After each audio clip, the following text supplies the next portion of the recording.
Hello, എൻ്റെ വള്ളിച്ചെടിയുടെ collection.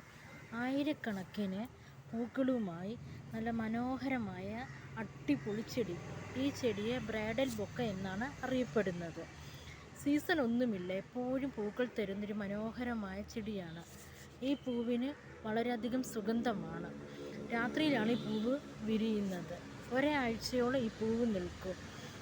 സൂര്യപ്രകാശമുള്ളിടത്താണ് ഈ ചെടി നടേണ്ടത്. ചാണകപ്പൊടി, എല്ലുപൊടിയാണ് ഇതിൻ്റെ വളം.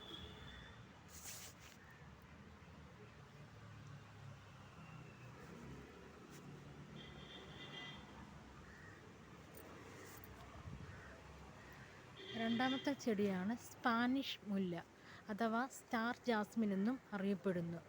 ഈ ചെടി ഒരു വള്ളിച്ചെടിയാണ്. നല്ലതുപോലെ കമ്പിയിലൊക്കെ പടർത്തിക്കഴിഞ്ഞാൽ വളരെയധികം കാണാൻ മനോഹരമാണ്. സീസൺ ഒന്നും തന്നെയില്ല, എപ്പോഴും പൂക്കൾ തരുന്നൊരു ചെടിയാണ്. ഇപ്പോൾ പൂക്കൾ ഇതിനകത്ത് മൊട്ടൊക്കെ ആയി വരുന്നതേ ഉള്ളൂ. ചാണകപ്പൊടിയും എല്ലുപൊടിയുമാണ് ഇതിൻ്റെ വളം.